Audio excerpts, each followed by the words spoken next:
রমজানে ব্রয়লারের চিকেনটা ঠিক এভাবে বানিয়ে নিতে পারেন, কেননা সারাদিন রোজা রাখার পর এই শুকনা খাবার খেতে কিন্তু সবসময় ভালো লাগে না, একটু ঝোল টাইপের খাবার হলে কিন্তু ভালোই লাগে, তাই না? যাই হোক, শুরুতে এখানে ব্রয়লারের চিকেনটা রান্না করার জন্য 1 কাপ পরিমাণ তেল দিয়ে এখানে আমি 2 কাপ পরিমাণ পেঁয়াজ কুচি অ্যাড করে দিয়েছি, যেহেতু আমি 5 কেজি পরিমাণ মাংস রান্না করব। তারপর এখানে আমি দিয়ে দিলাম আদা বাটা, এখন আমি দিয়ে দিব রসুন বাটা।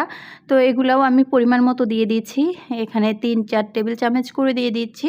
সো যাই হোক, আদা এবং রসুন বাটাটাকেও খুব ভালো করে মিক্সড করে নিচ্ছি, সাথে দিয়ে দিচ্ছি এখানে কাঁচা জিরে বাটাও 4 টেবিল চামচের মতো।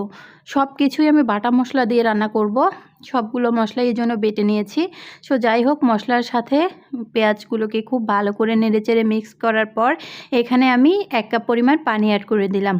এখন আমি এখানে দিয়ে দিব শুকনা মশলাগুলো, এখানে হলুদ গুঁড়ো দিয়ে দিচ্ছি 4 টেবিল চামচের মতো। তারপর এখানে আমি লবণ অ্যাড করে দিব। আর যেহেতু আজকের রান্নাটা আমি বাটা মশলায় করব, এই জন্য শুকনা মরিচটাকেও আমি তেলে ভেজে তারপর বেটে নিয়েছি। বাটা মশলায় রান্না করলে হয় কি, দেখা যায় কি, আপনি যদি ঝোল রেখেও রান্না করেন তবুও রান্নার টেস্টটা কিন্তু জাস্ট অসাধারণ, আর ঝোল খেতেও কিন্তু অনেক ভালো লাগে। আর শুকনা মশলা দিয়ে রান্নায় ঝোলটা অতটা ভালো লাগে না আমার কাছে, আমি দেখেছি যে বাটা মশলায় রান্নার টেস্টটা সবসময় ভালো আসে। সো যাই হোক, কথা বলতে বলতে মশলাটা খুব ভালো করে কষিয়ে নিয়েছি। তারপর এখানে আমি পরিষ্কার করে রাখা মাংসগুলো অ্যাড করে দিয়েছি। আপনারা চাইলে মাংসটা পরিষ্কার করার পর পানি ঝরিয়ে নিতে পারেন, ব্রয়লারের চিকেন থেকে কিন্তু এমনিতেও পানি উঠে আসে। তো মাংসটা অ্যাড করার পর মশলার সাথে খুব ভালো করে মিক্সড করার পর আমি রান্নাটা করে নিয়েছি। তো চিকেন থেকে অনেকটা পানি উঠে এসছে, এই পানি দিয়ে মাংসটাকে আমি খুব ভালো করে কষিয়ে নিব। আর যারা ভুনা টাইপের করতে চান তারা কিন্তু আর কোনো পানি অ্যাড করতে হবে না, এই পানি দিয়েই সম্পূর্ণ রান্নাটা হয়ে যাবে, কারণ চিকেন সিদ্ধ হতে একদমই সময় লাগে না, তাই না?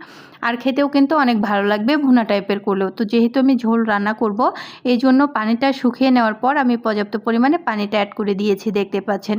এর মাঝে আমি 4টা বড় সাইজের তেজপাতা আর 7-8টার মতো সাদা এলাচি, একটা কালো এলাচি, গোলমরিচ, লবঙ্গ সব কিছু একদম থেতো করে দিয়ে দিয়েছি। তাতে করে সুন্দর একটা ঘ্রাণ চলে আসে, আর মাঝে মাঝে পর্যায়ে দিলে না ঘ্রাণটা পারফেক্ট হয়।